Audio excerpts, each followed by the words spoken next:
So far in 2021 is $15.7 billion. That's $billion. And this is quite a new space. It's just been around for right about 5 years, and it really picked up in the last 2 years from last year, 2021. And yet already this is the value that has been amassed in this space. So, and it's very fast growing. So we know that based on projections, things are just going to multiply at that rate, and it will be way more. The other interesting statistic about NFTs is that there was a very expensive NFT that was sold it was called the Merge, and that party took home $91.8 million for just a single NFT. So that's interesting to know as well. And then for the Metaverse, so far there's been 60,000 active users by 2022. So the active users are people, not just people who have been there to try it out, but people who are using it on a regular basis. Sometimes people who are even signing in on a daily basis to spend some time in these metaverses. And there are about 60,000 people so far who are very active. And then also in terms of monetary value, the entire metaverse space, the entire metaverse industry is forecasted to be worth $478.7 billion as at 2020. So it's been 2 years now. Definitely this value has increased a lot and is still increasing as time goes on. So I just wanted to throw around these figures and statistics to help us wrap our minds around the opportunity, the size of the opportunity in this space. So yeah, let's dive in. What are NFTs?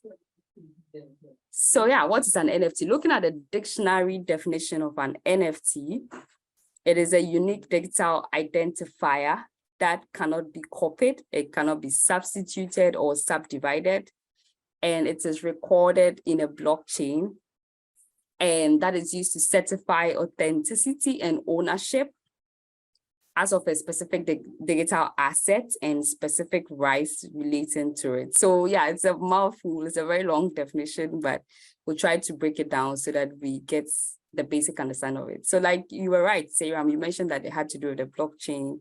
That is true. And we've also seen that it's been very valuable, like Nish shared. So a unique identifier, what makes NFTs unique in themselves? So NFTs, the full meaning of that is a non-fungible token. And when you look at the definition of what fungible is sort of like something that is similar, or you can create copies of it and it will be the exact replica. So an example of something that is fungible as opposed to something that might not be fungible. So something that is fungible, think of it as money. So if you have $1 and I also have $1, they have the same value, or they are nearly almost the same, because when you look at the physical note, it looks very, very, it looks the same. So basically those are fungible assets or fungible items, because it's like one can represent the other. But on the flip side, when you talk of non-fungible tokens or any item that is non-fungible, what that means is that each copy is unique by itself. I mean, you might have an NFT and somebody might have a similar NFT within the same collection. But at the end of the day, even though your NFTs are within the same collection, everyone has a unique version of that NFT. So what you will get from that collection will be totally different from, if not totally different, it will be distinguishable in some way. So it will be different from what I also have. And these two are unique, even though they came from the same collection or from the same source. So that's what non-fungible means. It means you can't replicate one version of it and have the same thing because they're all unique. So that's one aspect of the definition of NFTs. And then what also makes NFTs interesting is that they are recorded in the blockchain. So what that means is if something is recorded in the blockchain, that is what gives that particular item a property known as immutability. So what that means is it will be very hard to change that event that took place, or let's assume it's a transaction that took place. Once it is recorded in the blockchain, it's kind of like stuck. You can't go back and erase that record. That record will be there forever. So far as the blockchain exists, you always have that record. So that's the essence of a blockchain. Nobody can go in there and change it. You can't say you're going to delete whatever happened there. But however, you can create another transaction that will sort of cancel the first transaction that you did. For instance, if you sent an amount, it can be sent back to you. But then you cannot cancel the initial transaction that you did, and you cannot kind of reverse it. You can only do a second transaction to try and cancel the effect of the first one. So that's the essence of the blockchain. So having this idea of what a blockchain is, it means we can start to think of how we can apply the power of the blockchain, because whatever happens there is recorded there forever, so far as the blockchain still exists. So that's the beauty of the blockchain. And NFTs are running on this blockchain technology. So it means if you have an NFT, it's kind of safe in a sense that that record is permanently there. There's a proof that that happened. If you bought the NFT, for instance, there will always be a proof that you bought it, and it can be investigated. You can show that you bought it and nobody is going to doubt it because that record is there permanently.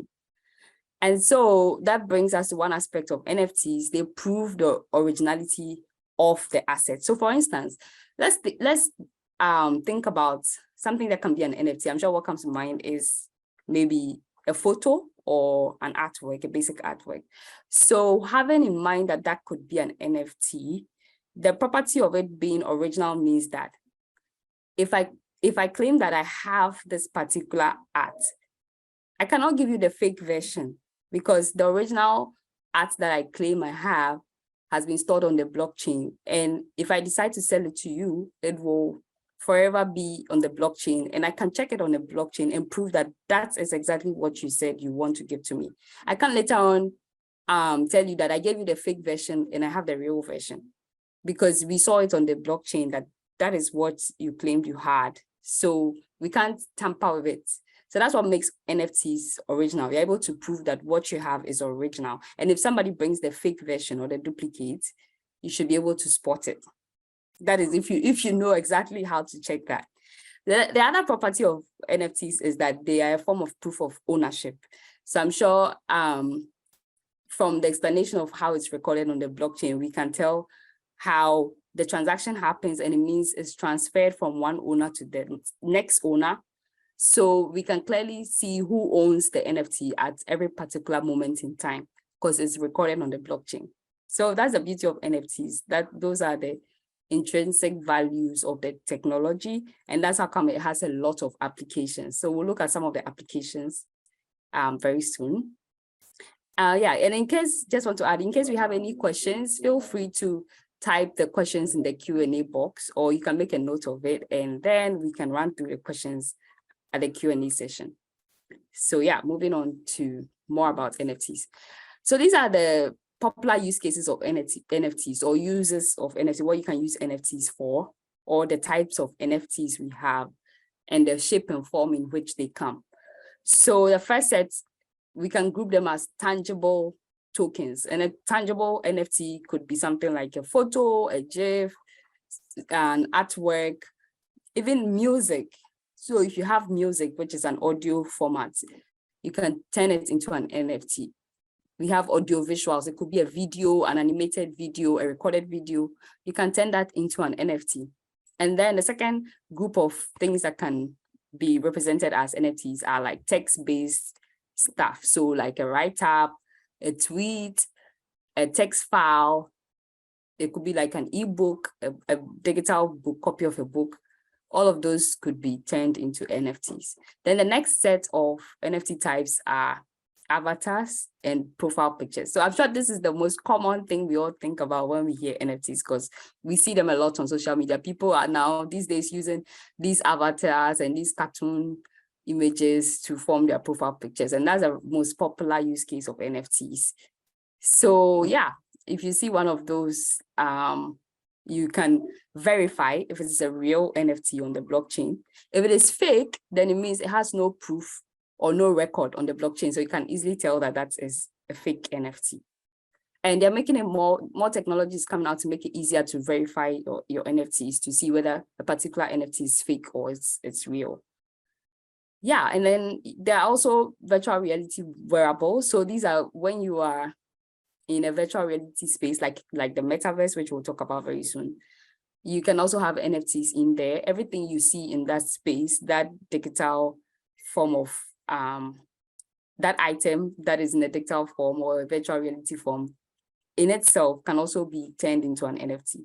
And then also you realize that when you're playing games, sometimes they give you you play with some assets, like you need a character to play. The character might have clothing on or accessories on. So all of those are NFTs as well. And sometimes you can earn rewards in the game and it could come in the form of an NFT. So yeah, the next set of NFT types we have are collectibles. So, sometimes we collect things. Back before the digital age, it would be like a paper form of it. Maybe you have a sports card of some sort or any kind of collectible. I know people used to collect things like stamps or even a picture or a postcard or something that a celebrity has signed. Those kind of physical things we used to have. Now you can digitize them and have them as NFTs or have the digital version as an NFT. And then we also have certificates and training cards. So certificates, like for instance, if you go through a training program or you go through a process that will give you a certificate after you are done to prove that you actually went through that program, they can come in the form of NFTs. So instead of having the digital printed version only, you can have that and also have the NFT version. And it makes sense to have something like this as an NFT because, like we said, it proves ownership and then it's also original. And certificates, usually some bad actors can fake their certificates. And it can be quite difficult to verify if that certificate is real or not. Did the person really go through that program? So now NFTs make it easier to prove. Once the NFT is coming from the source of the program organizers, they actually gave you that NFT. We can check on the blockchain and be sure that you are the one who owns that NFT. It came to you. It means you didn't fake it. You actually went through that program. That's your certificate. So it's very useful in this scenario to use an NFT to verify that somebody actually owns the certificate and it's not fake.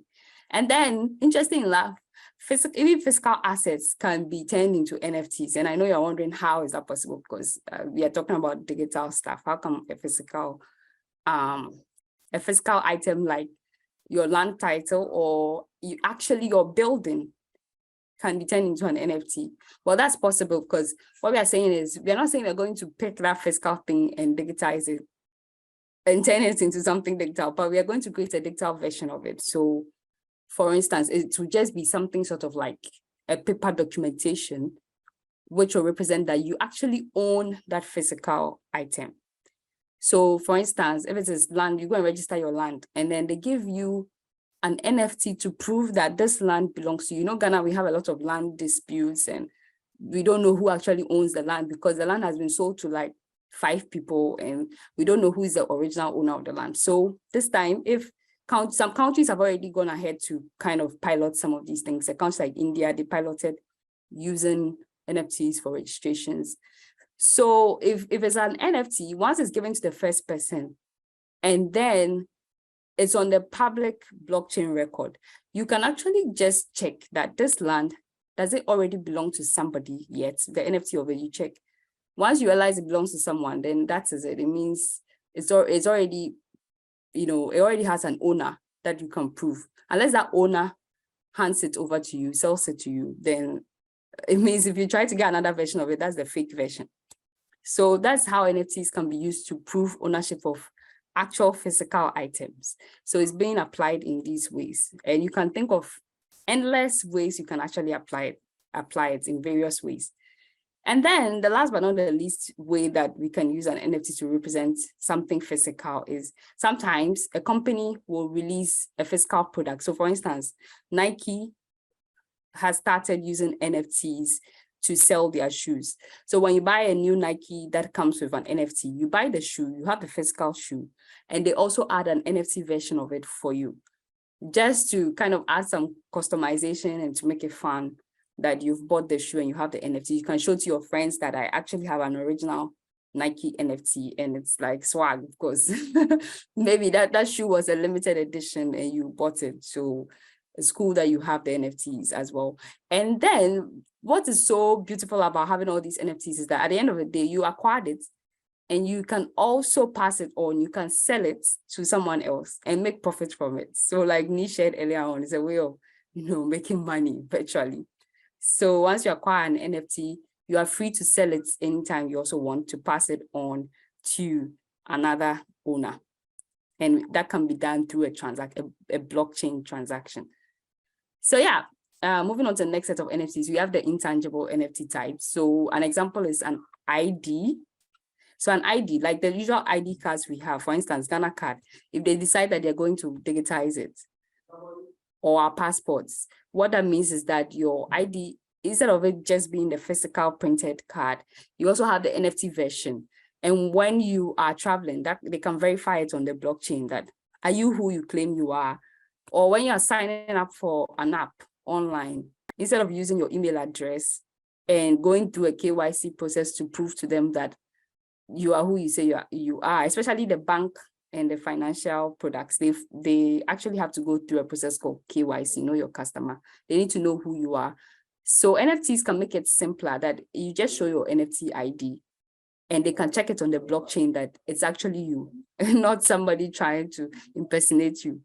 And then the other application is for intangible assets like intellectual property. So intellectual property is like, maybe you came up with any form of, like a creator, you come up with maybe, let's say a poem, or you create a book or a write-up, and you don't want other people to make copies of it. So there are IP rights to protect you, that you are the one who actually brought up that new thing. You are the originator of that new valuable concept or whatever it is. So to prove that you are the original person from which it came from, you can have an NFT to prove that. And then trademarks, we all know, is like, we don't want other people to copy things that we have, or maybe our brand. Like if we're a company like Coca-Cola, their logo and stuff, they don't want people to copy. They need to register a trademark with the authorities in the country. And so that can be proven with an NFT. Once they have the NFT and it's in their name, everybody knows this symbol belongs to this entity or this organization, and we can prove it, so that if anybody else copies it, we know you are the fake version. Yeah, so it applies. It's the same way it applies with all the other things we spoke about. So another example is access to events. So for instance, today's event, the ticket that we got to attend the event could have been an NFT. And if we had that NFT, then it will prove that you were the one that registered for the event. You are the one who has the ticket to attend the event. So sometimes in those days, when you buy a ticket, it's actually a physically printed card as your ticket. But these days we have the virtual ticket or the digital ticket. So that can be made into an NFT, so that when you are logging in, we check on the blockchain that, are you the owner of it? And we can let you in. So it applies in games as well. It applies in communities. There are some communities that you need to have their NFTs to join. Same as games, you need an NFT to join the game. Games like, I don't know if you've heard of Avi Gochi. It's one of the online games, and you need an NFT to play that game. And then another way can be applied are domain names. Yeah, I know this one is a weird one. So your domain name, like www.companyname.com. Now we have NFT versions of it. I don't know if you guys have come across some names online like so-and-so.eth, when the ETH is ETH. So instead of the .com, it is .eth. So that's an NFT domain name. What it means is that the person bought the domain name and the person was given an NFT to prove that they are the owner of that domain name, so that nobody can fake it or use it. You can't even use it so far as you're not the owner. So these days, there are some domain names that work that way, particular extensions like the ETH. There's crypto.crypto, CRYTO, and all of that. There are lots of them. And then we have trading assets. So trading is like what we spoke initially. You want to make money off your NFTs. So you list it up for sale on a marketplace. So there's some marketplaces like OpenSea, that's the most popular one. There's Rarible. There are other ones that you can just go on and then list your NFT that I want to sell my NFT, who wants to buy? And you provide your price, and then somebody comes and buys it. So that's how you can use your NFT. And then last but not the least, also there's fractionalized REIT. And what this is, REITs are like investment assets. So for instance, there are stocks, but in this case, these are real estate investments. So you want to actually invest as a real estate investor, and you join a group that is also investing. So it's like a fund. So once you join them as a member, you can get access to that NFT. And then what it means is they're investing in real estate. So you have a portion of your money in there. And when we have the fractionalized NFTs, it means you can invest even very little money, because let's say an NFT is quite expensive, and then we want more people to be able to invest. So we share the cost of the NFT to all the members, and then everybody pays a little sum of it, and that makes it up, and then we invest and we can get the profits. So that's another way that we can use NFTs. All right, so we've shared a lot on what's possible in this world. So let's move on to the metaverse. So yeah, I have a question for us. What comes to mind when we think of the metaverse? You can unmute yourself and talk, or you can type it in the chat.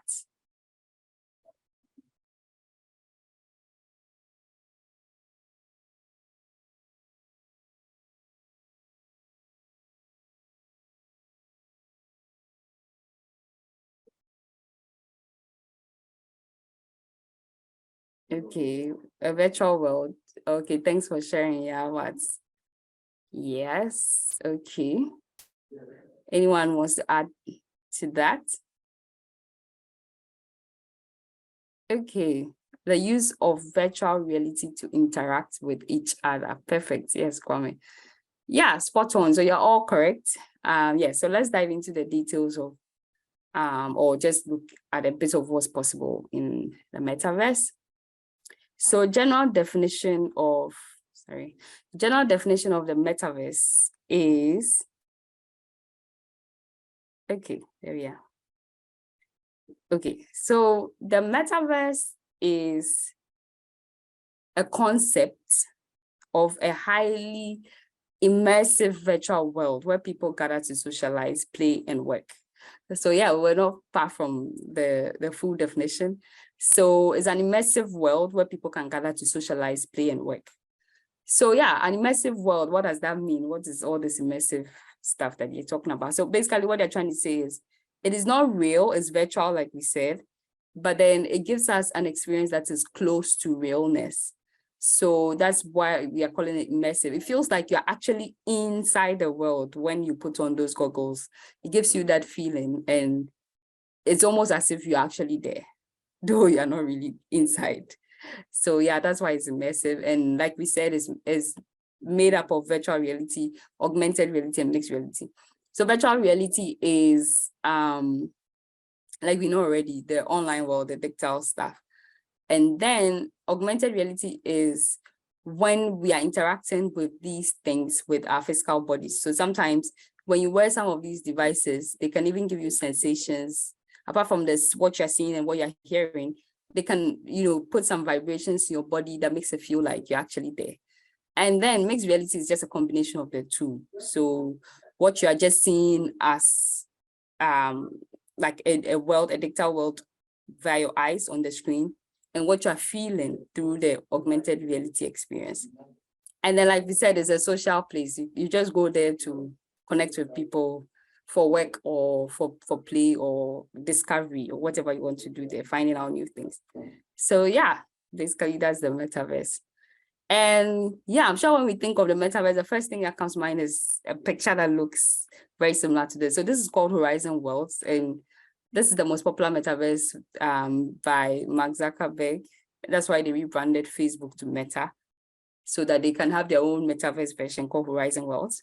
But yeah, apart from this, there are a lot of other metaverse. The metaverse is not restricted to just Horizon Worlds. Other companies have also worked on the metaverse. So there's another popular example called Decentraland. So Decentraland looks something like this in this picture. You go in there, you create your avatar, and then you can spend time there.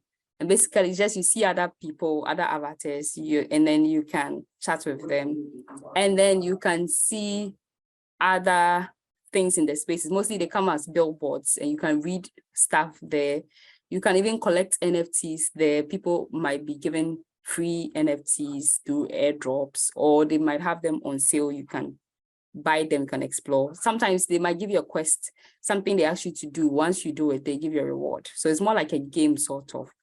You just go there and spend some time. And then also similar, we have Sandbox. So Sandbox is also like a game. You go in there, you complete some quests.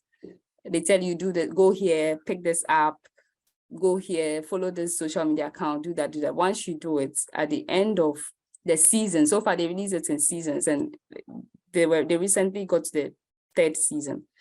So once the season is over, you pick up your rewards, and then it's like your profile increases. And interesting things happen here. Sometimes there are events that take place here. You can actually meet a celebrity in this world, and they are organizing an event, a music show that you can attend on Sandbox. So it's very interesting.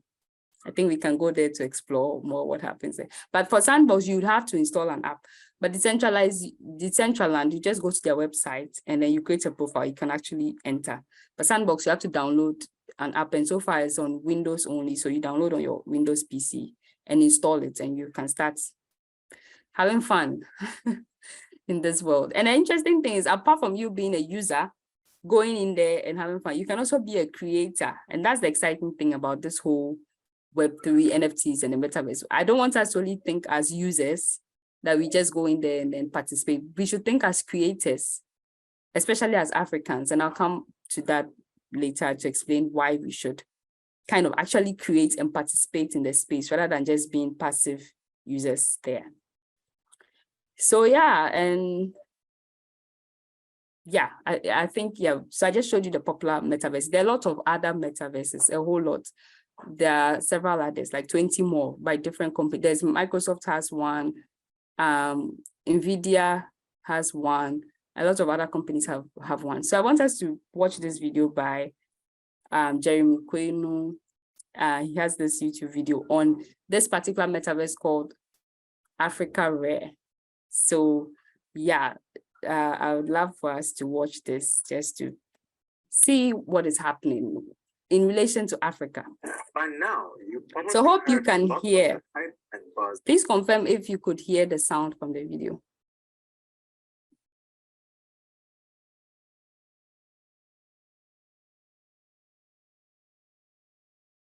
Let me say it a bit so that we confirm regarding the new if we can hear the sound. Okay, great. So let me just push it to the start and then we can watch it. Okay, cool.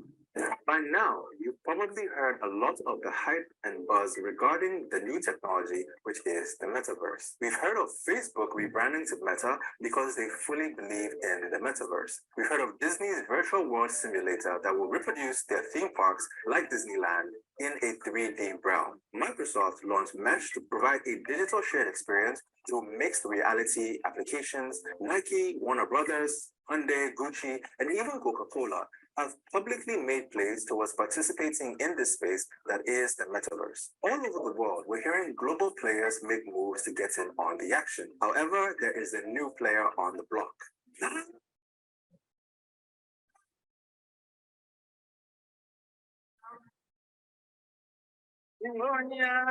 Africa has recently launched its own metaverse. Imagine a virtual world made to mimic the culturally rich continent of Africa, where African art and creativity are showcased by leveraging technology. A fully immersive world that creates a unique experience showcasing our culture and innovation with multiple opportunities for collaboration and engagement. And no, it's not Wakanda, it's Ubuntu land. So in this video, I'm going to share with you everything you need to know about Africa's first metaverse. If you're keen, let's chat about it. Okay,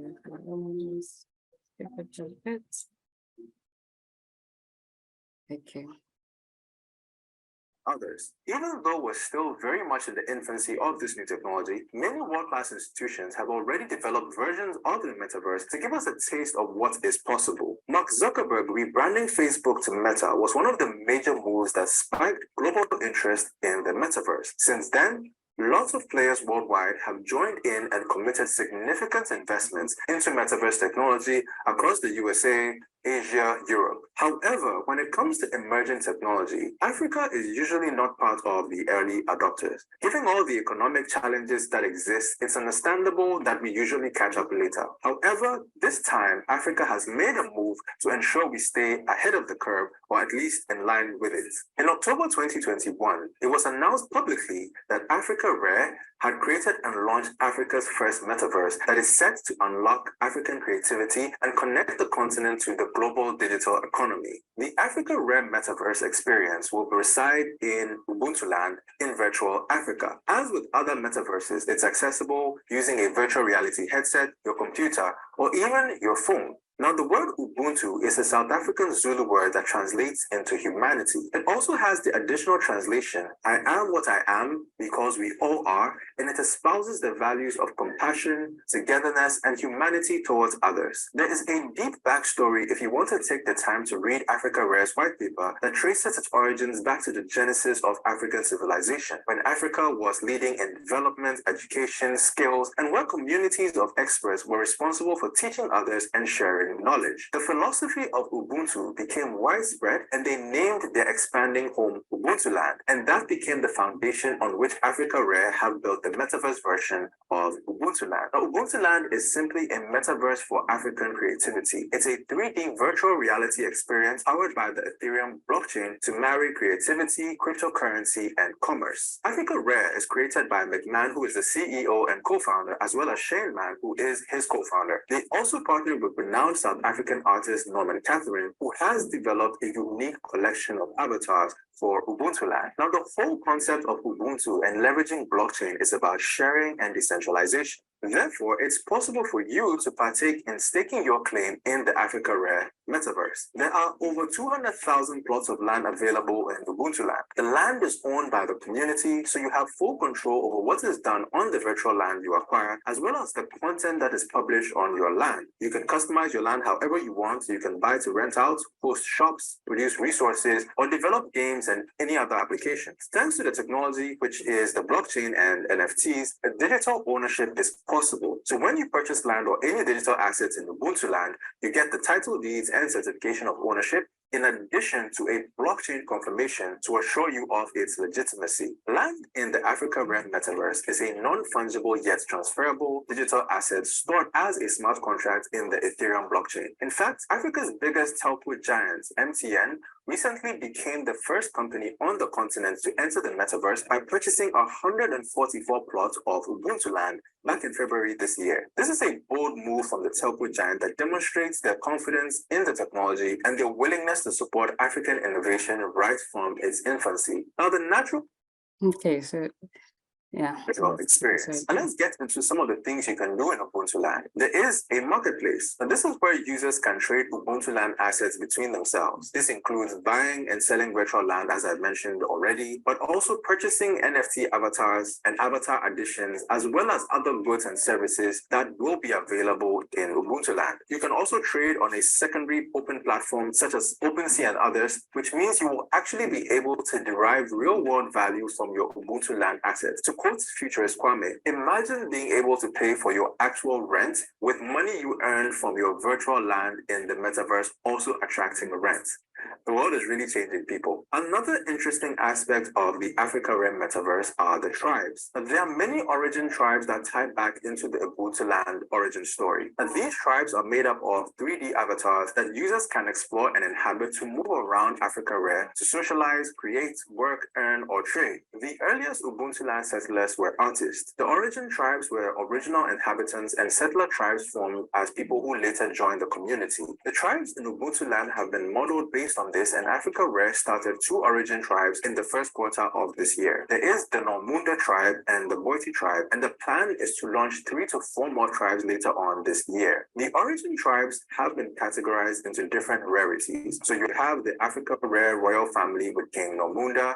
Queen Jantina, and other creatively named royals based on nomenclature's signature lexicon. The ultra-rare, rare, scarce, and natural collections are all available as well. All very interesting and native avatars that you get the chance to explore. The founders even have a Mint My Avatar feature in the works that looks very promising, and I'm sure it will unleash more creative control to the users and allow more interesting avatars and content within the space. With this Okay, on that's an a really good ongoing one. basis throughout the year. Atakora even announced a collaboration with the South African superstar Boiti, who revealed her first virtual reality music video and dressed in the same sun goddess outfit that her Queen Boiti avatar in Ubuntu Land was based on. The founders have shared that future artists will have the opportunity to buy or rent a portion of Ubuntu Land and put up art shops that they can use to sell their own NFT art. There will be a Okay, yeah, I think we've watched a good portion of it. Yeah, so that's what's possible in, in the metaverse, even as it relates to Africa, having something that is uniquely African. It's possible right now when you go to Africa, right? So yeah, now moving on to another important aspect of why we are here today, which is to look at how Africa can benefit from, this whole Web3 space, NFTs, metaverse, cryptocurrency. Why should Africa care about all of this? Why should we pay attention? Why should we start to actually participate in these spaces?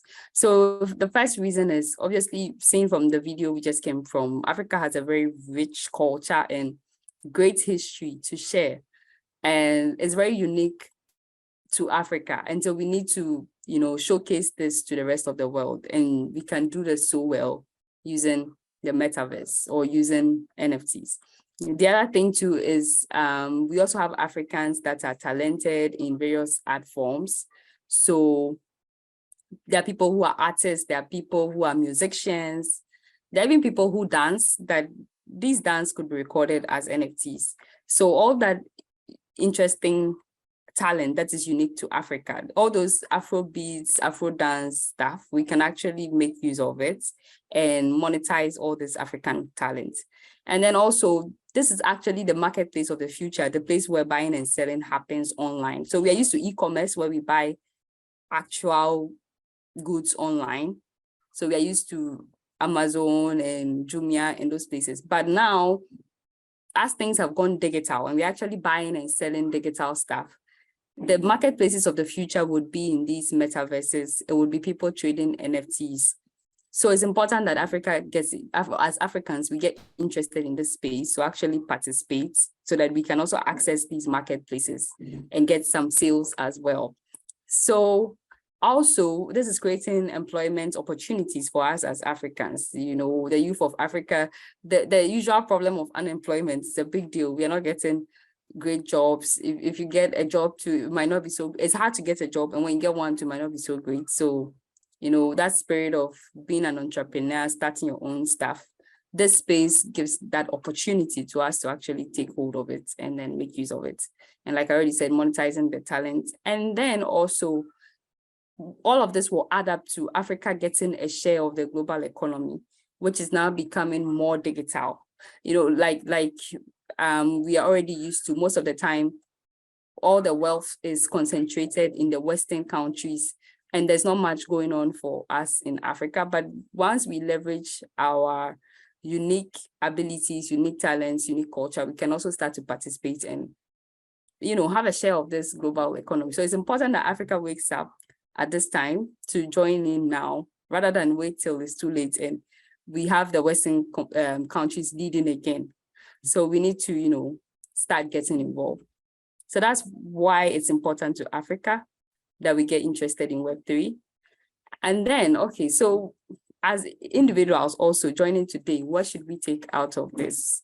Why should we be interested in the metaverse and in Web3 and all of this? So as individuals, one key thing I want us to take home is that we can actually all participate and contribute to this space. I know so far we've shown a lot of things around art and, people who have special talents and all of that, but those are not the only people who can participate. Actually, everybody can. And to break it down, if you have any of these kind of abilities or skills, you can participate. So let's say you have a flair for art, like, yeah, the traditional people who are more into NFTs, the artists, the musicians, all those, the celebrities and all those people, or people who are starting to craft a brand for themselves. So maybe even the new comedians we have on social media, or the dance, people who are great at dance, who produce those videos for social media. They have a space here. This space really works for anybody who has that kind of skill. Then apart from those people who have those special talents, for some of us, we might not have these kind of talents, but the fact that we know how to trade something, we can pick an item and sell it to someone. Just by explaining to the person the value of that stuff, we can sell. I'm sure all of us have had the opportunity to buy and sell before in our lifetime, because we had a lot of chance to buy stuff. We buy stuff all the time, and even selling from time to time, we have to sell things to, gain something. So if you've ever done any simple trade, just sold something to a friend, even before your lifetime, you can participate. Like I said, NFTs can be traded on a marketplace. The metaverse itself is a marketplace. There's a lot of things they are showcasing in the metaverse, trying to get people's attention to actually make a purchase. So if you can do trade in any way, which I think all of us can do, there's a space for us in these areas. We can come in and just do buying and selling, and then earn our small profits, which adds up. So this is a space for all of us. Then the other thing is, you might not have very technical skills, but you know a thing or two about the digital space or the digital world. Now we are all on social media. We are always, if you don't even post, you're consuming content. What that means is you have some experience to know how to post one or two things. But once you perfect that craft and you make it sharper, you'll be able to take advantage of it in this world. So in this space, they need more marketers. They need people who can help market all the things that are coming up. So you can create content on social media to help people who have NFTs to sell, or to help people who have stuff in the metaverse to sell, or any other general Web3 project, maybe a cryptocurrency company. They need people to market stuff. They need people to give them referrals. Some companies are new, they need freelancers to provide some services. It can be social media marketing, it can be community management, it can be writing articles, it can be creating videos or editing videos. So if you have any of those kind of complementary skills to the digital world, definitely there's a lot of job in this area, and you can start to position yourself to offer some of these services as a freelancer or even as a full-time job. So there's space for us all.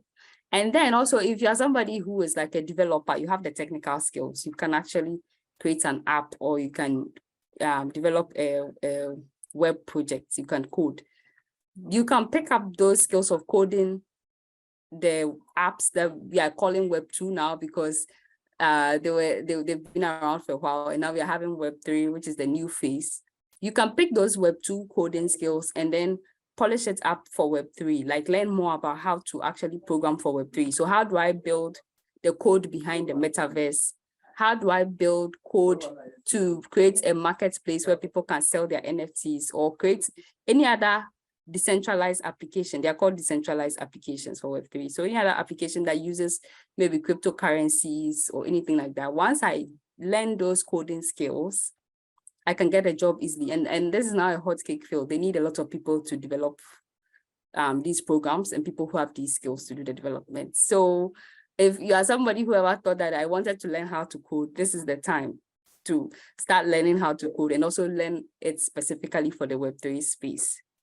And then last but not the least, if you are running a business now, or you're ever thinking that one day I'll set up my own business and start running my own business, then this is important for you. Like I said, this is the marketplace of the future. If you want to sell something right now, we mostly go on social media and we create adverts online. Very soon you will have to create your adverts in the metaverse, or you have to create an NFT to represent your product. Like I said, companies like Nike, Gucci, they're doing it. Once they have the physical fashion gear, they also create the NFT version of it. So if you want to sell something, you have to also learn about how to make NFTs to go along with what you're selling, to help you sell it easier. So this is an interesting space for all of us. If you find yourself in any one of the things we've mentioned so far, then Web3 is for you. So essentially everybody has at least one of these. So basically it's a place for all of us. We should all find ourselves in this space and actually start getting interested in learning more about it. So yeah, I think, yes, finally, we've come to the end of my long presentation and we can get into questions. So if we have questions, feel free to unmute yourself and ask the question, or you can type it in the chat.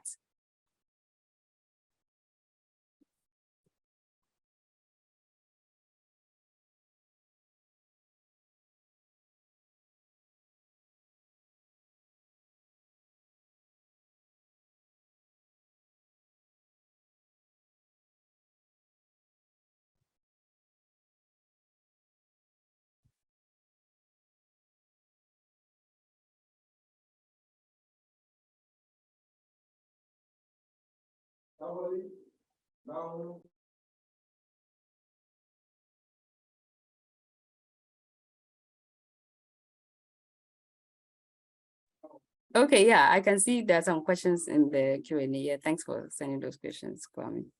Yeah, okay, so please, will the metaverse be built on Web3 or the other way around?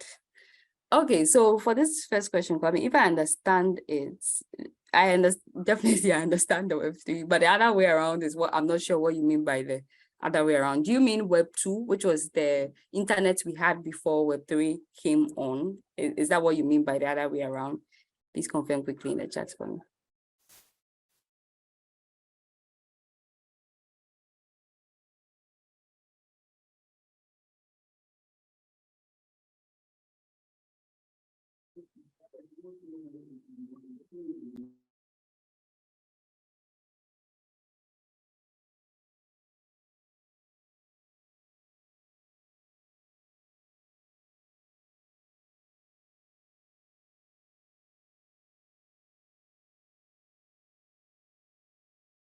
Okay, Kwame, yeah, so okay, basically, let's say Web3. Oh, okay, I get it now. So do you mean, is the metaverse based on Web3 or is Web3 based on the metaverse? Okay. So let me clarify that.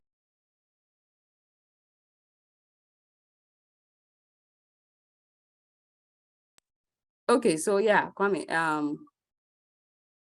yes, so maybe let me generally explain a bit about Web3 and then that will help because we've not talked about Web3 too much today. So Web3 is the name they gave to the new internet. So web is basically short for World Wide Web. So the internet, www.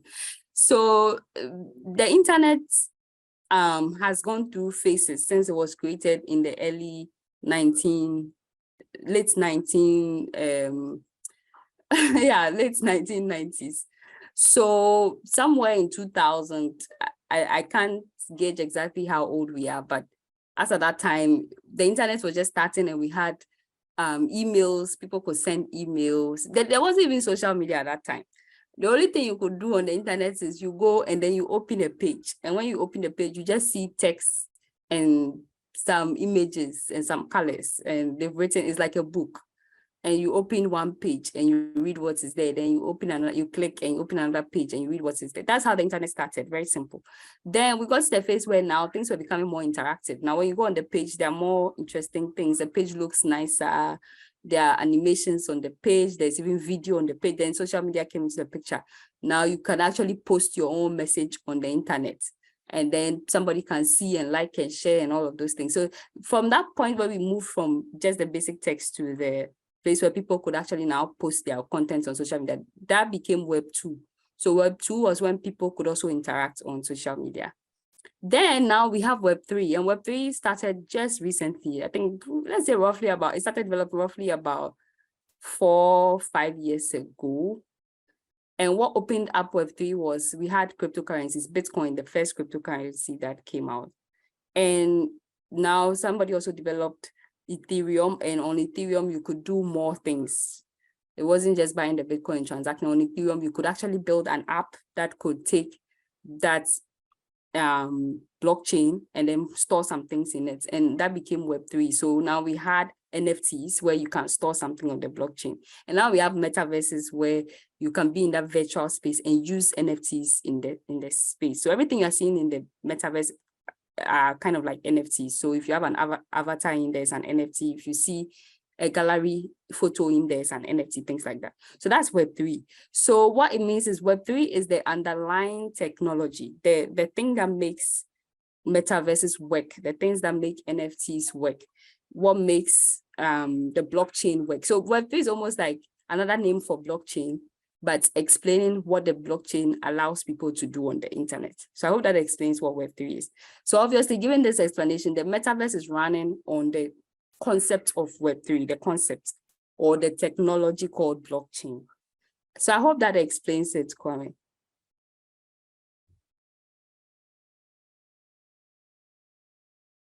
Great. So yeah, so today we've learned about Web3, we've learned about NFTs, Metaverse, we've even learned a bit about cryptocurrencies. Okay, so then yeah, I think that is it.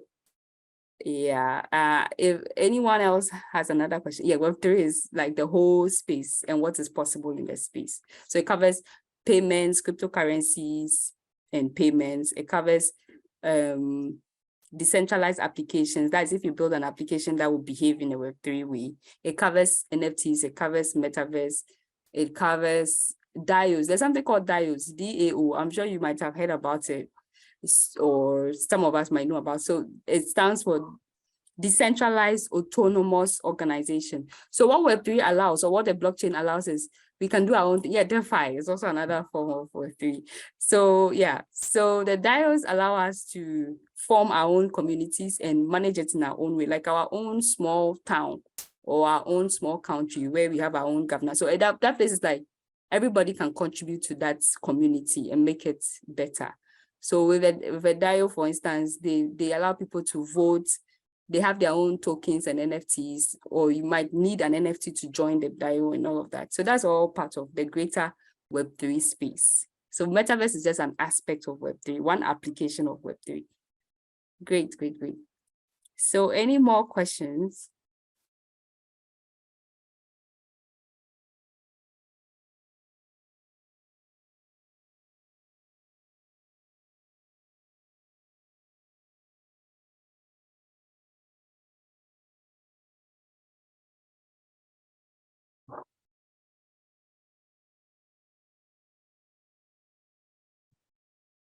Okay, no question from Kwame. Any other person has a question, you can unmute yourself and ask the question.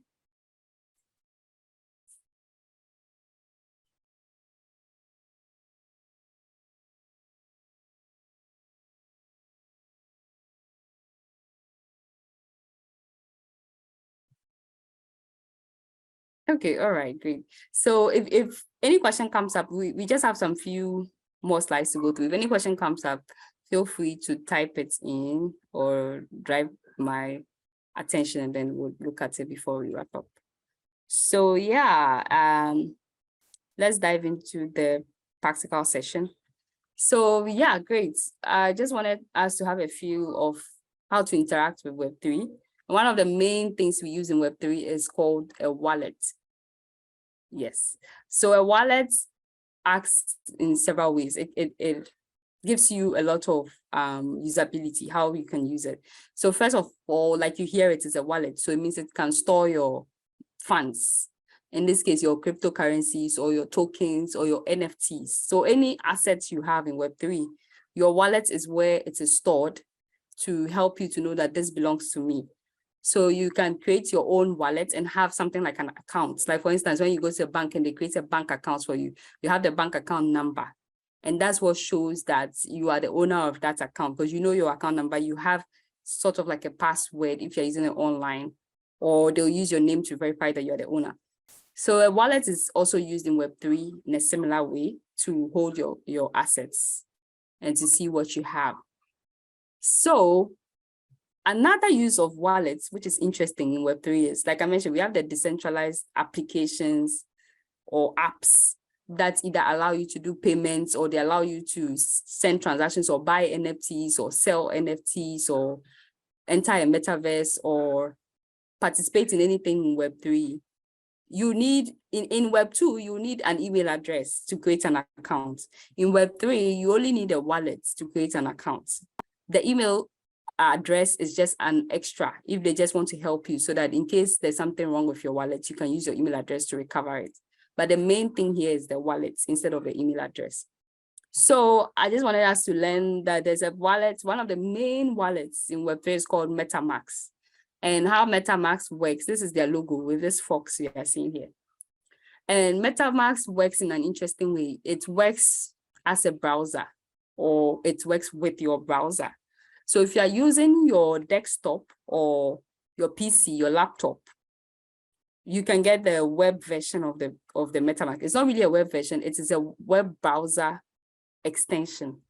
So I don't know if we are used to installing those browser extensions, like you go to Chrome, there's Chrome Web Store, and then you install an application from the Chrome Web Store, and then it will install it on your browser. So when you're using your Chrome browser, you can use that application, that small extension, to achieve something on the web page that you're on. So that's the same way MetaMask comes in for web. It is actually a browser extension, and they have a version for, the most popular one is Chrome, but they also have for Firefox. They have for, I'm not sure of Safari, but they have for Firefox and Chrome.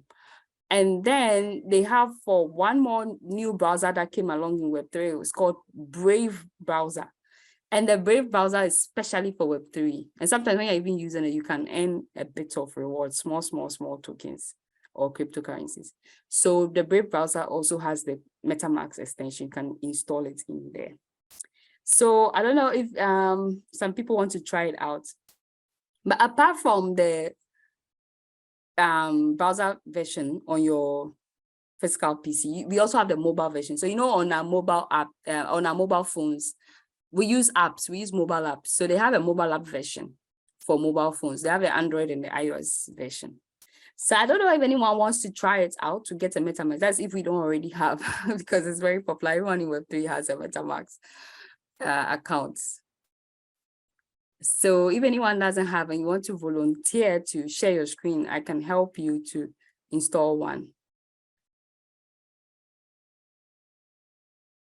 Would anyone want to volunteer to have it installed now?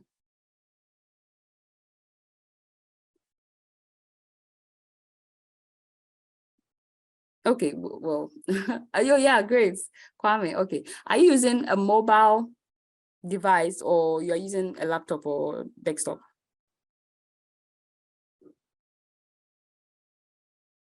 Feel free to unmute yourself, Kwame. If you can unmute yourself and speak, I think that will help us. Your laptop, great. So try and share your screen, Kwame. If you can just open a new web page in your browser and then share your screen, and then we'll look at how to get a MetaMask. So this is a very important session, because almost everything that happens in Web3, you need one of these wallets. And the most popular wallet is MetaMask. So everybody, when you're getting into Web3 and you're learning the practical side for the first time, everybody gets the MetaMask wallet. That's the first thing you do. Because if you really want to go into the metaverse, you would need to connect with your wallet. If you want to get an NFT, you need to use your wallet to do that. If you want to buy cryptocurrency, you need your wallet to do that. So yeah, are you able to share your screen, Kwame?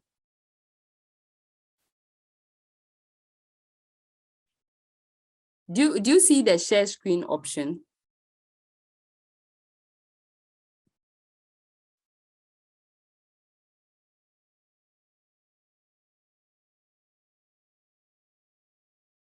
You don't see the share screen option. Okay, never mind. Let me use my screen to try out the example, and then you can follow along if anyone wants to follow along.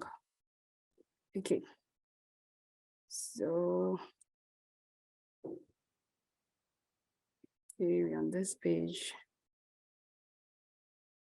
never mind.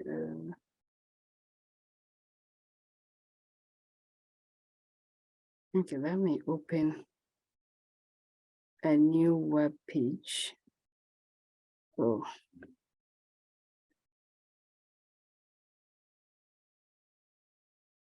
Okay, hold on.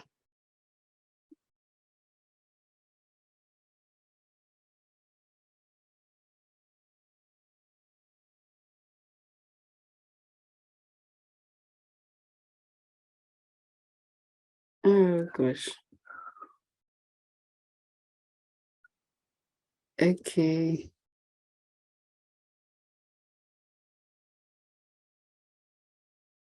Wow. It's hard to use my screen sharing options. But this is a very important demo, so I really want to make sure we are.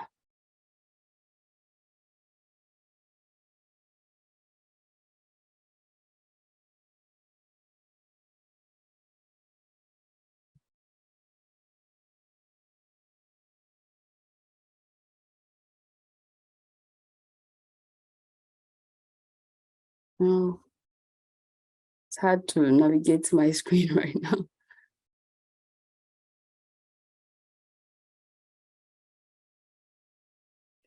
Okay.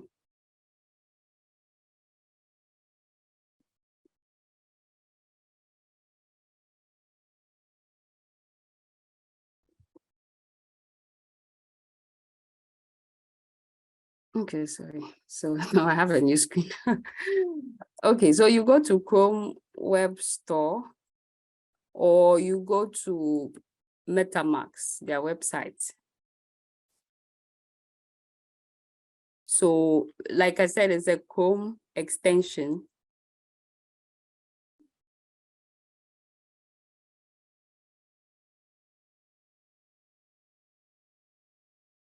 Okay, what's happening to my internet access? Let me try going to their website.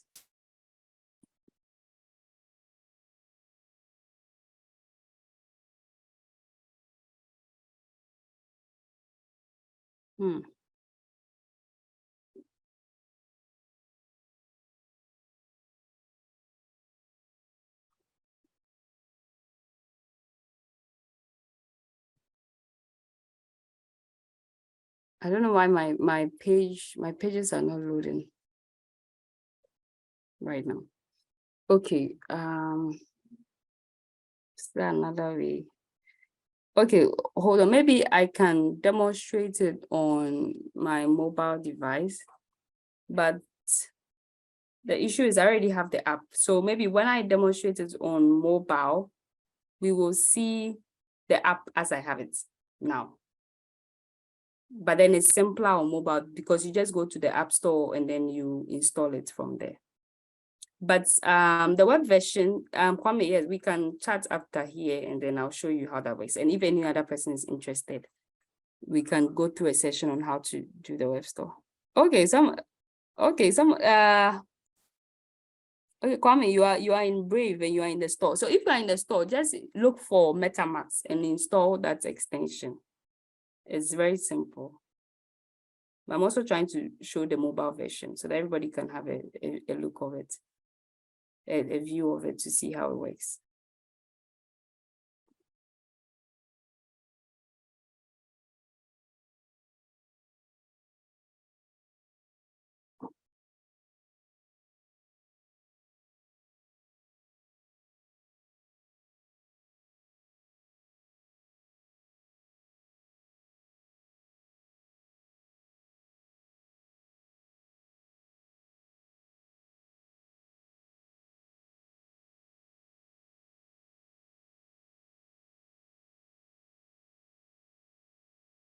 Okay, so just a second, I'll be sharing my mobile screen very soon so that we can see that.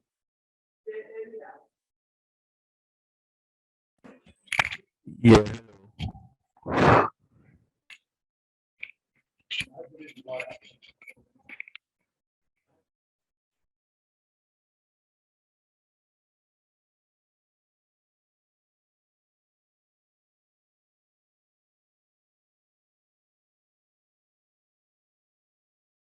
I'm on my mobile device now, so I'll try to share my mobile screen. Okay. So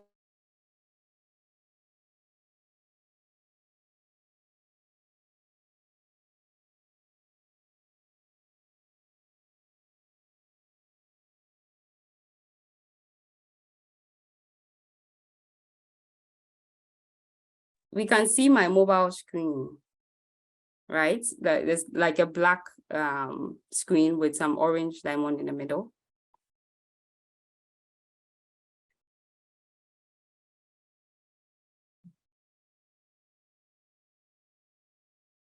Are we able to see the screen? I don't know if everyone can see it.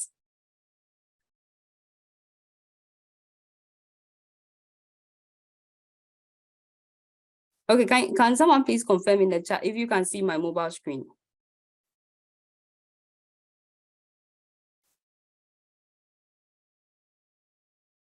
Yes. Yes or no? So, so Kwame says he can't see. Can you guys see this gray screen with some text on it with wallet written at the top?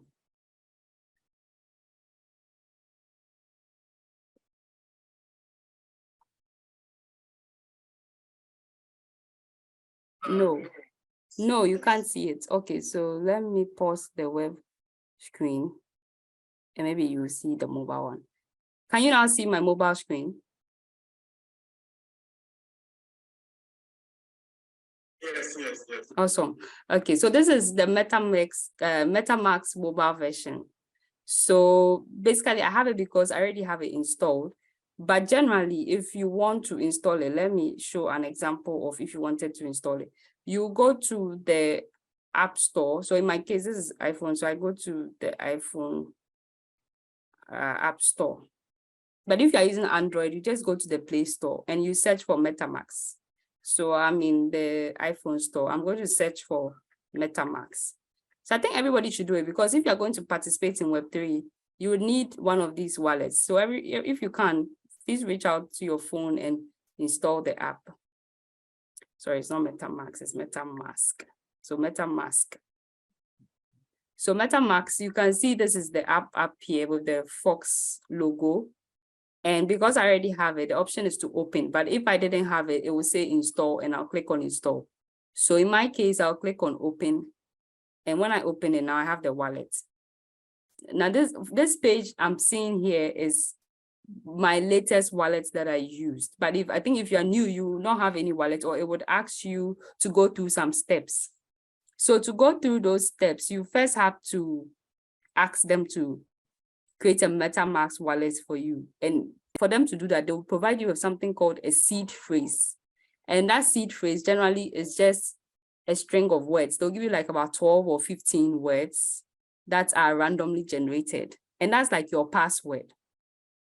So once you have your password, because they know people are going to store digital assets that are quite expensive sometimes. Some NFTs are expensive and your cryptocurrencies, they have to make it very secure. So all your Web3 wallets, they give you that seed phrase to make it very secure. So that's like your password. But apart from that, if you also want to add your email address and password, that's optional. You add your email address and password just to help you to recover the wallet. But what you actually need to access the wallet is the seed phrase. So that seed phrase, what they'll tell you is keep it very safely. And I'll share a story of what happened to me before because I didn't keep my seed phrase. But it's important to keep your seed phrase very securely. And how they advise you to do that is either you copy it. They'll always advise you to copy it on a piece of paper because they don't want you to save it anywhere on your PC or you save it on your phone, because when you save your phrase on your PC or your phone, somebody can hack your PC or your phone and copy your seed phrase. If I'm able to hack your phone and I copy all the data on your phone, I'll also copy your seed phrase. And assuming you become very rich in this space, maybe you sell one NFT and you make a lot of money. You don't want somebody to get that seed phrase and access your money. Otherwise, the person can just transfer. It's like a bank account. If they have access, they can just transfer all your funds. And this has happened to a lot of people. People have lost millions of dollars because somebody hacked them. But I will explain how the hacks happen. So your seed phrase is very important when you're creating the account for the first time. They'll give you that seed phrase and they will advise you copy it on a piece of paper. Now the other thing is when you copy it on a piece of paper or in a book, I keep mine in a book, a very special book that I know that I will never misplace that book. That's why I keep my seed phrases. So you have to keep that seed phrase securely such that you don't lose it or somebody doesn't get access to it. The problem is if you lose your seed phrase, it means you've lost access to that wallet. It's like a password. If you don't have it, you can't access the wallet. All the things stored on the wallet are gone for good. If you have millions of dollars in there, it's gone for good. You can never recover it without your seed phrase. So it's very important. That step is extremely important. So people try to keep it in multiple places. Maybe they copy it into several books so that if they misplace one of the books, the second one is there. If a thief steals it, they still have a copy. Then there's also another option of having a hard wallet. So this wallet, the current wallet is a digital wallet. So it's more like software, it's a soft wallet. When they have a hard wallet, it means it comes with a physical device. And usually it's like a small device. You see like a pen drive sort of. So it's like a pen drive. And then it will store all your seed phrases for you so that nobody can hack that pen drive unless they steal it. Even if they steal it, they can't hack, they can't know what the seed phrase is when they steal that physical device. And you still have a copy of that seed phrase in a book. You can still go and retrieve your wallets elsewhere. So the person has just stolen the device, they can't use it. So that device, one of them, the most popular one is called Ledger. So you can buy one, but it's quite expensive. So if you know you have a lot of money that you want to secure, you should buy a Ledger to secure it. But in the meantime, you just have to copy your seed phrase and store it somewhere to keep it safe. So once you have the seed phrase, you can now start using MetaMask and you start creating an account. So for instance, if I have several accounts here in my MetaMask, if I open it, I see that I have my wallets are here.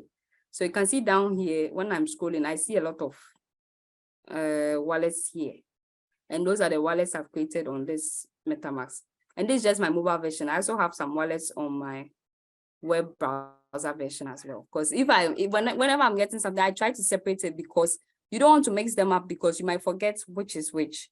Or when somebody steals one and everything is in that one account, they get everything in the account. But if you have multiple accounts, when somebody is able to hack one of them, the others are safe because each wallet also has a private key. It's called a private key. It's also the password for that specific account. So that's how MetaMask works.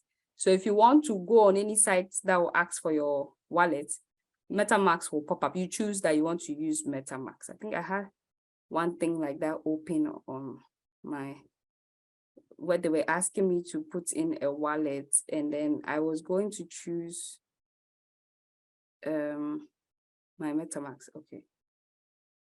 But yeah, generally you get the concept. You go on a site, a Web3 site, they ask for your wallet, and then you choose MetaMask, and then it will open up your MetaMask, whether you're on your mobile or you're on your desktop, it will open for you. So once I'm here, I can copy my address. When you just click on it, it will copy your address. And this address is a public address. It means everybody knows that it's like your bank account number. If I share my bank account number with you, I want you to send me money to that account. So that's my public address here. My wallet's address is like some 16 digits random numbers. So when I copy it and I send it to you, you can send me money because you know my address, you know where you are sending the money to. So you can put that address in your wallet and send to that address. So here, if I say I'm sending money and I click on send, it's asking me to enter the person's address.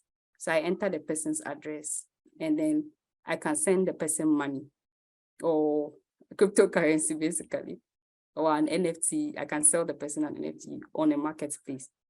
So the thing about, one thing you should note is that every address has a particular currency. For instance, if you open an account, you're either opening a CD account, dollar account, or pound account, or whatever currency is tied to the account. They know that this account, this is the currency we are expecting. But sometimes they make some exchange, but you need a third party to make that exchange. But generally, you have one currency. So if you create an account on MetaMask, you choose which currency you want it in. And basically, you can do that from up here. So here, you can see that under wallets, I have something like Ethereum mainnet. And when I clicked on it, I'm seeing other options, Ethereum mainnet, Polygon mainnet, and other rule steps and all of that. So you either choose Ethereum or Polygon most of the time for NFTs. And sometimes you pay a transaction fee. If you're using Ethereum, you have to pay a transaction fee. But if you're using Polygon, mostly the transaction fee is very little and almost free. So you can buy NFTs in Polygon, it's almost free. But the seller will tell you what currency they want or what currency they're expecting. And you don't have to mix the two up. If you send from one currency to a different currency, it will be lost on the blockchain because it's like you're trying to send from one blockchain to a different blockchain and it will be lost in the transaction, like it won't go through and you would have lost the amount you sent or the NFT you wanted to send. So make sure not to mix up the networks or the currency or the blockchain. So if it's Ethereum, you stick to Ethereum. You are sending from Ethereum to Ethereum, or you are sending from Bitcoin to Bitcoin, or from whichever one to whichever. Don't mix it up, otherwise you lose the funds. So that's a very important thing when you're doing Web3 stuff. So yeah, I think we've talked about the general thing. I'm sure now after here, people can go online and find some Web3 things and try and connect your wallets to access it and all of that. And then you can also buy some small ETH. Now the prices have come down a bit. So you can try to decide that, oh, you're going to buy maybe 50 cedis or 20 cedis worth of Ethereum to try it out online. So it's a good exercise to do. But when you're buying, don't think that you're going to make so much money out of it, unless you know what you're doing. And most of the time, the monies go up, it comes down. I mean, just today and just yesterday, it has come down drastically because there are a few things happening in the Web3 space that is bringing the money down. But generally, people know that when it comes down, it might go up again.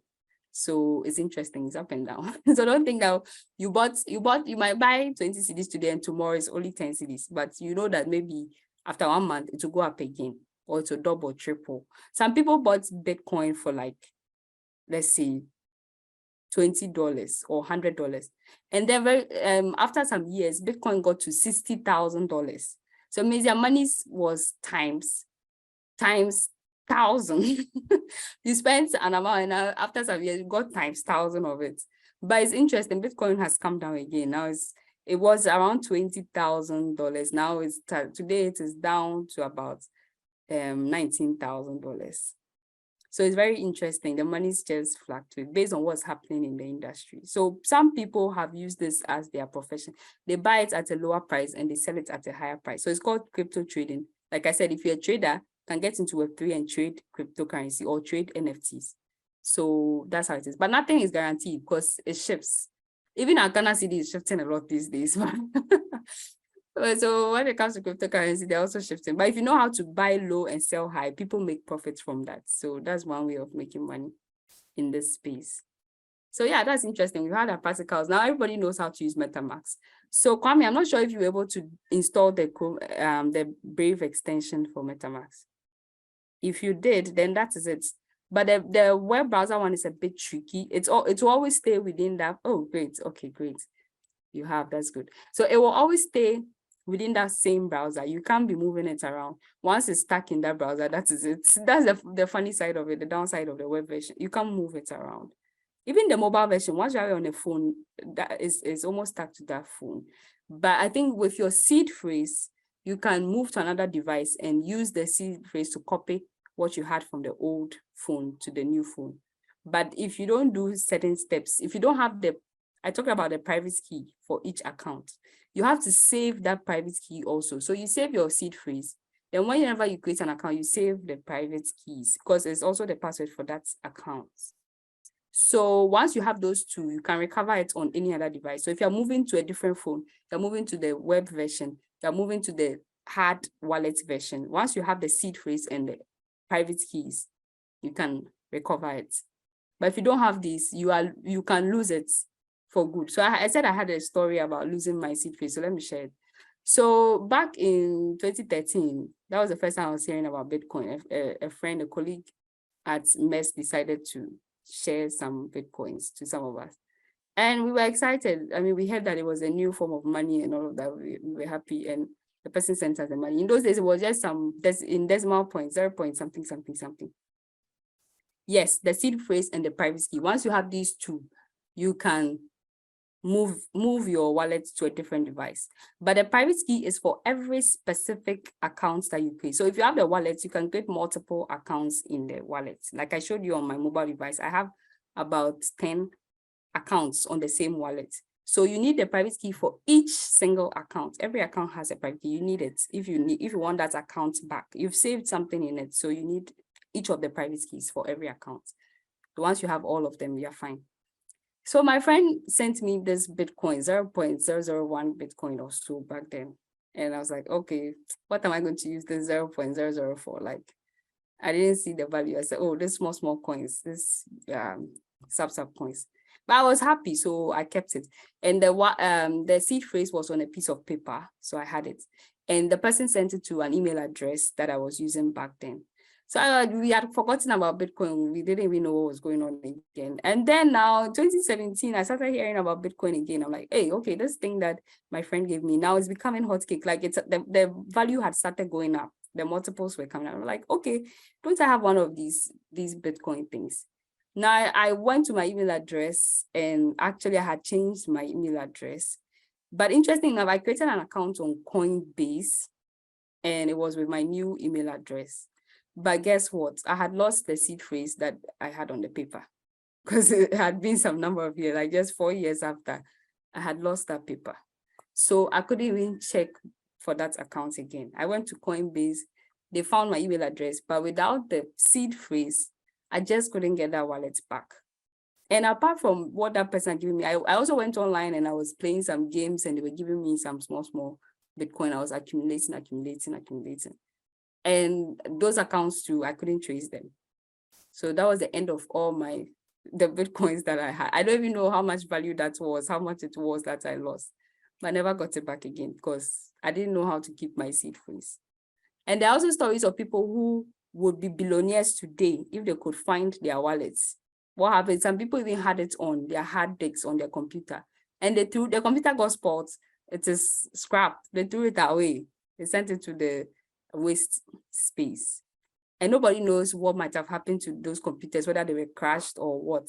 The person would have been a billionaire today, and the person has been looking for that particular hard disk for like more than 3 or 4 years. They can't find it. They went back to where they had thrown the PC away, searched the whole wasteland. They couldn't find it, and they're still searching to this day. So it's important that you keep your seed phrase. The thing is, you might have just a little bit. Like I'm saying, everybody should go and buy $20 Ethereum or Bitcoin. And when you buy it, keep the seed phrase, because you don't know what will happen in the future, whether now it will turn to some thousands of dollars. That's a lot of money. If you spend 20 CDs and it becomes thousands of dollars, it's a lot of money. And you'll be looking for your seed phrase and you don't know where to. So now, as I said, my strategy is I have this book that I'm keeping on me and I have to even create other copies, several other books, so that if I lose that one, I will still have versions of it. So basically, yeah, that's the whole idea.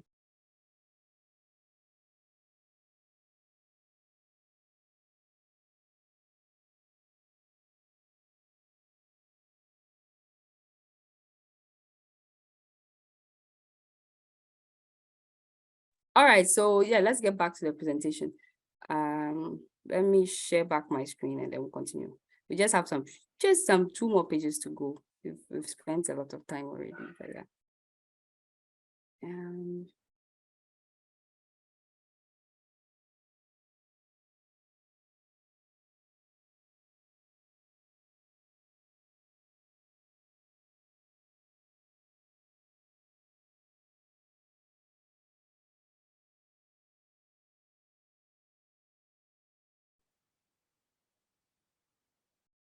Okay.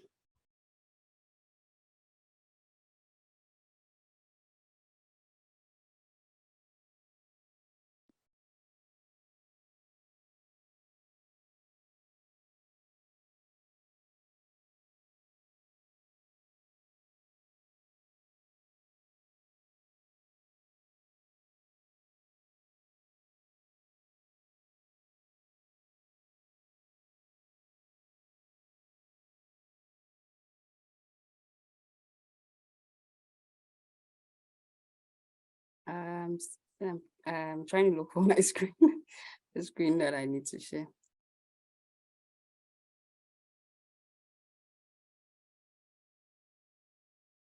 Okay, almost there.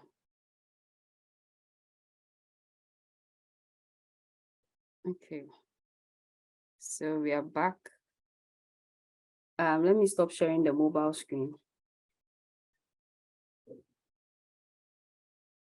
Okay, so hope we can see my screen now. So that, okay, simple.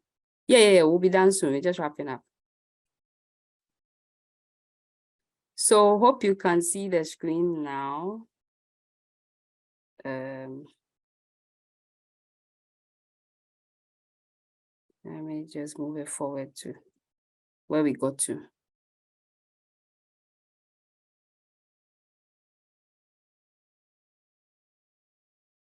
Okay. Okay, so we've talked about what they are, the relevance, and we've gone through a bit of a practical session. And then I also wanted us to try another session, which we can do after here, like offline, off the chat. So we will do that. I will ask us to join a group and then on Telegram, and then we will follow through that. But just before we wrap up, a word of caution. We just spoke about Web3. We're excited about what it can do and all of that. But there are some things to watch out for in this space. So like I said, people are losing their stuff. But even apart from that, there are some dangers. You know, generally on the internet, not everything is safe. These days, we see a lot of hacks and scams and all of that. So generally, some things to be aware of. The first thing is that there are a lot of scammers out there. And some kind of deceptive ways people steal other people's assets, which they call rug pulls. So a rug pull is like a kind of scam where the person comes to you and says that, oh, I'm selling this NFT, or I'll give you this cryptocurrency if you join this DeFi investment program, and you get this amount and all of that. Trust me, I've had some of the scammers scam me before in this space. So it's very important that you pay attention. You might think that, oh, I thought I was tech savvy and I know a few things and I'll be careful, but I still got scammed. So you hear a lot about people losing millions because they are hacked and all of that. It's not that they don't know or they are not savvy, but people have very, you know, finicky ways of stealing your money. They make it look so real that no matter how much of an expert you are, they can get you. So you have to be extra careful.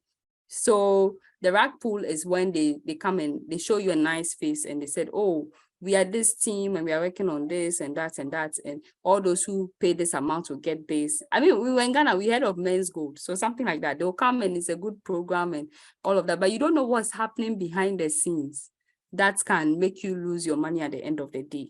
So they can be legitimate, they could be registered, but at the end of the day, things might not go. So that's one way. And the other way too is they're just fake. So the first type of scams are just scams. These people, they're just fake from day one. They're bad. But if you're not careful, you will not realize that it's a scam and you fall for it. So there are ways to look out for that. The second type is when it is a hack. So you had your wallet and everything. You had an account on one of the decentralized applications. You were still, and that application was hacked, or your account was hacked. So how this works? We say that the blockchain is very safe. One thing we say about the blockchain is the blockchain is safer than any form of internet we've ever had, because like I said, if something is done on the blockchain, it's there permanently. But the problem is when it's done, it's done. You don't get it. If somebody steals your money into another account, it's gone. You don't have a way of retrieving that money back. And this time you don't even have a bank who will help you. The bank will say, we'll remove the money from the account and give it to you. There's no bank. It's between you and the person. So once it happens, you are in trouble. Like that is it. Nobody can help you. So with the hacks, what happens is sometimes you are transferring from one blockchain to the second blockchain, and there's something called a bridge that joins the two blockchains together. So there are some places where they call them exchanges. So like Binance, you go there, you change from one currency to another currency. So like I said, you can't send from one wallet that is different to another wallet that is different. You need an exchange to provide that switch between blockchains. And where those switch happens is where the hacks happen. So because it is like a transition point, on the blockchain itself, it is very safe. Nobody can touch what is in the blockchain. So like, for instance, some of the thieves stole my monies. I see it in their wallet, but I can't remove it because it's blockchain. Nobody can remove the money from the blockchain. But between the swap, if you're swapping and there's a bridge in between, that is the place where people can hack. Because the bridge, though it is Web3, it also has some parts that are Web2. So those Web2 parts, people can hack those Web2 parts. But the Web3 itself, the blockchain itself, you cannot hack it.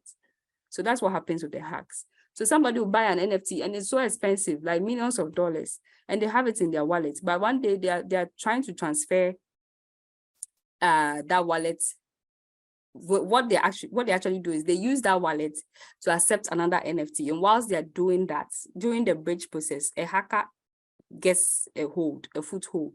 And now they steal all the all the NFTs in the wallet. So that's why I say you have to be creating multiple wallets. Otherwise, if you have everything in one wallet and they hack that one wallet is hacked, everything is gone. So some people had millions of NFTs and they were hacked and they stole their NFTs. Sadly, it happens all the time. So the other thing, apart from the scams and the hacks, there are also general things that these ones are legal, but they can happen to you and you lose your money or you lose the NFT's value. So either the NFT is lost, like I said, if you lose your C phrase, it is gone, or a new company starts and tomorrow the company is no more and you've lost everything that you had with that company. Another thing is the valued assets. So like I said, Ethereum and Bitcoin, they've lost their value a bit. So if you had an NFT that is in Ethereum, the value of it has also come down a bit.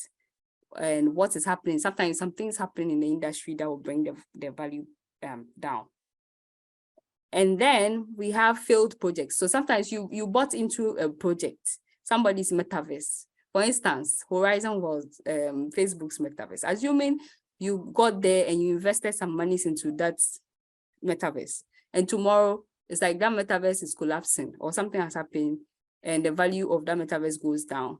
Then whatever you bought there, if you cannot transfer it to somewhere else, you are losing it, it's gone. So all of these are the dangers that can happen, but you can learn to be safe. And one thing we all advise you do is to do your own research. So what it means is somebody is promising you something, look at it well. You are joining a new DApp, a new application Web3, look at it well, read about it. What is their white paper saying? What are people saying about it? Go to their social media, go and see the reviews people are saying about it. Check all those things before you get involved, before you ever put your money or your time into it. Also, seek trustworthy advice and expect advice. So you can speak to somebody who knows a bit more about it to advise you. And then some of the advisors, sometimes the scammers will come to you as advisors. So you have to be sure that the person you're speaking to is trustworthy. Or you can join a community. So for instance, we've created a community called NFT Africa. We have a new Telegram group. I'm going to invite everyone here to join that soon. So yeah, let's get the information on the next page on how we can join. Sorry. Okay. And then, yeah, once you join that community, I have an NFT for everyone, a free, simple NFT for everyone who joined today's presentation. So just scan this QR code or use the link here, the Telegram link, and join the Telegram group. And then we can continue the conversation, the chats. We'll just go on the journey together to Web3. So thank you all. Thanks to everyone that was here today. Please just scan the QR code or use the Telegram link. Let me post it in the chat as well. And then we can continue the journey. So basically that's it. If somebody has some final questions before we get off the call, yeah, now will be a good time to ask.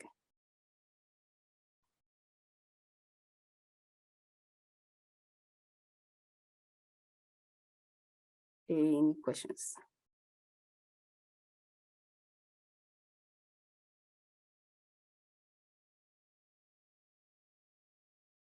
Okay, so that's the link to join on Telegram. Sorry, I think I made a mistake in that link. So let me just reshare it. The correct link. Okay, yeah, I think that link should take us to join the Telegram. Great, yeah, I see someone joined. So that's cool. Yeah, so awesome. Basically, that is it. Thank you all for joining. Yeah, I had a wonderful session with everyone. And we can talk more in the Telegram group, so please join.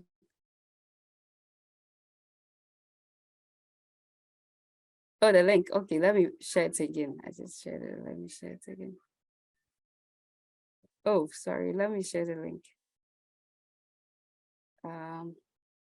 Yes, so that's the link.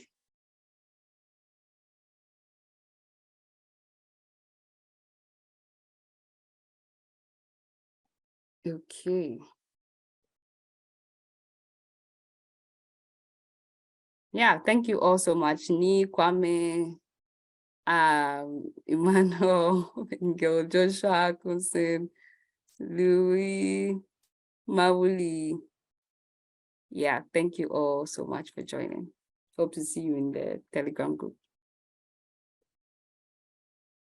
Okay, so if anyone has a personal question, you can also stay on. I'll stay on a bit for some few minutes to chat with people. The link has expired. Oh, really? How is that possible? It's not working. Really?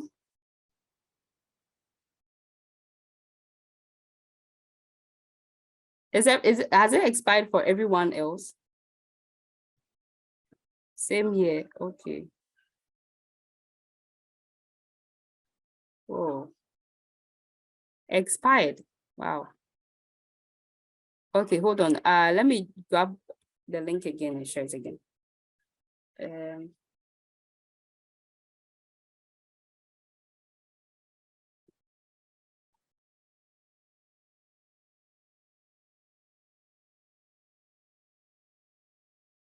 Does it mean it's a one-to-one link? But you just let me share. If it's one-to-one, we'll just keep sharing it so everyone gets it. So I'm going to share another one. Okay, so it's actually the same link. Okay. Please try this one and let's see if this one works.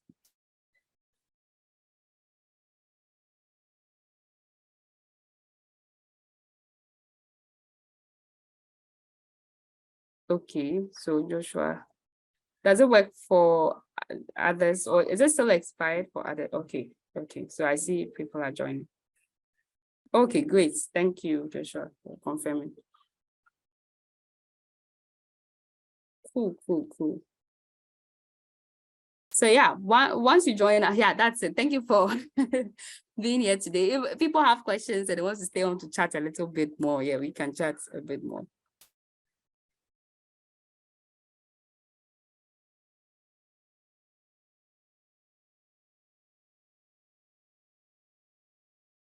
Okay. Okay. Great.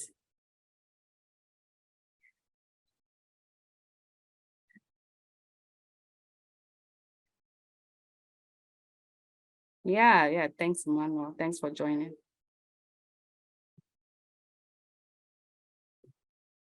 Okay, so does anyone have any interesting experience, any interesting story to share about Web3 or even generally what you've learned so far, something interesting you've learned, your experience that you'd like to share?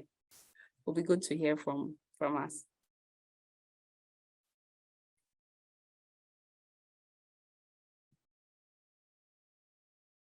You can unmute, I think, are we able to unmute ourselves and speak or it's not working?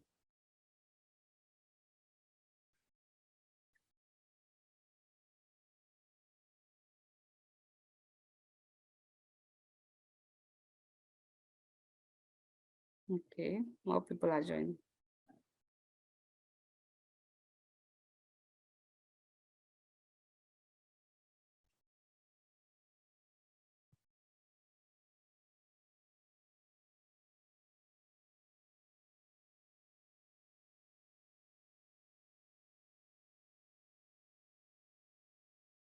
Yeah. Yes, Kwame, yes, you are right. So it's the next phase of the internet. Like I described, we came from the basic internet to Web 2 and now we are in Web 3. So it's more like the progression from where we started off in the world of the internet. So we are kind of moving forward. This time having the blockchain to verify things, to prove that somebody actually owns something. So that's what makes Web 3 interesting. And the potential to make money, just like some people make money online. So if you learn about it, you can start to earn some money in this space. Okay. So hope everyone has been able to join the Telegram group. Hope we all saw the link in the chat to join. Some people have already joined. So in case somebody is here to join, please feel free to use the link in the chat to join so that we can, chat further on that platform.